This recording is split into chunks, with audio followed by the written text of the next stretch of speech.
Hello friends, આજે આપણે બનાવીશું વધેલી રોટલીમાંથી રોટલીના પાતરા. જો અમારી આ 4 રોટલી વધી છે, એમાંથી આપણે ચણા પાતરા બનાવીશું. મસ્ત બધાનો સરસ ચણાનો લોટ નાખ્યો છે 1 કપ.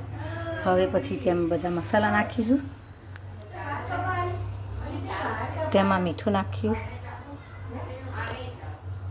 પછી થોડી હિંગ નાખીશું, થોડું મરચું નાખીશું, થોડી અડધી ચમચી જેટલી હળદર નાખીશું, થોડી ચપટી ખાંડ નાખી.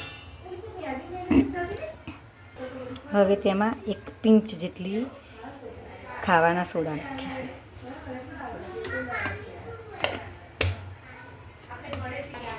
જો ફ્રેન્ડ્સ, આપણું ખીરું તૈયાર થઈ ગયું છે. હવે રોટલીમાં ચોપડી અને હું બનાવી અને પછી આમાં તેલવાળું ગ્રીસ કરી અને મૂક્યું છે. આમાં બાફવા મૂકી દઈશ. હું એકલી વિડીયો ઉતારું છું એટલે મને ફાવતું નથી, એટલે હું થોડી વારે રેસ્ટ કરી અને પછી હું તમને બતાવી દઈશ. પણ તમને સમજણ પાડું છું કે આ રોટલી લીધી છે, હવે આના પર આ લોટ બધો ચોપડી દઈશું. પછી એના પર બીજી રોટલી કરી, પછી લોટ ચોપડી, પછી વાટો વારી, પછી મૂકી દઈશું. બહુ મસ્ત લાગે છે આ નાસ્તો ગણો કે પતરવેલિયા જે રીતે ગણો, રોટલીના પતરા કહેવાય. રોટલીના વધેલી રોટલી વધી હોય તો આપણે પાતરા તરીકે એનો ઉપયોગ બનાવી અને એનો ઉપયોગ કરી શકીએ. રોટલી આપણી વધેલી રોટલી કોઈ ખાતું હોતું નથી, એટલે રોટલીના પાતરા બનાવું છું. બહુ મસ્ત લાગે છે. જો આપણા થઈ ગયા છે પાટા.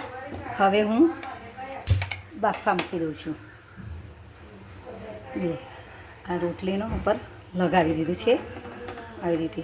હવે આ બધું થઈ જશે, બફાઈ જશે. બરાબર.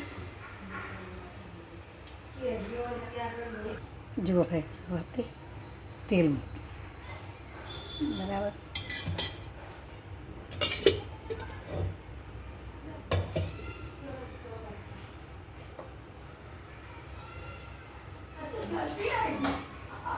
આવી ગયું.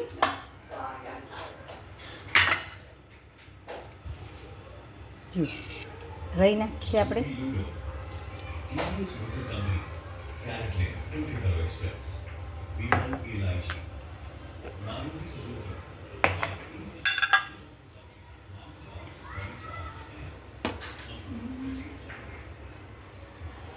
જો આ રીતે કટકા કરી દીધા.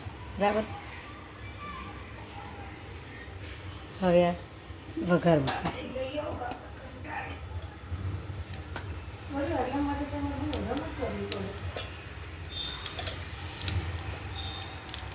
જીરું નાખ્યું,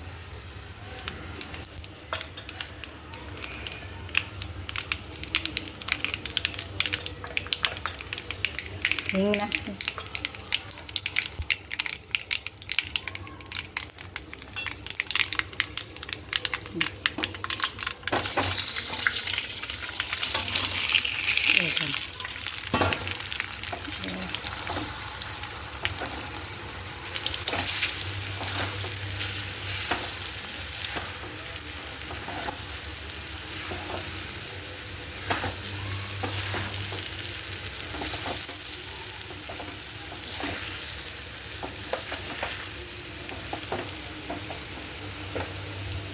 જુઓ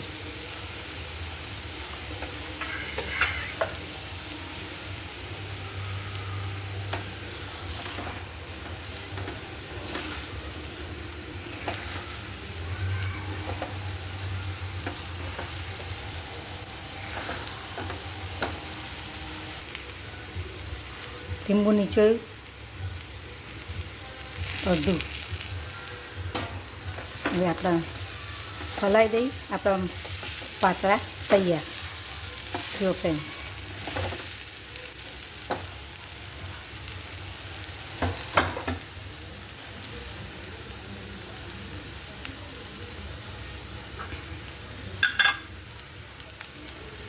પછી ઉપર તલ થોડા સ્પ્રિંકલ કરી દઈએ.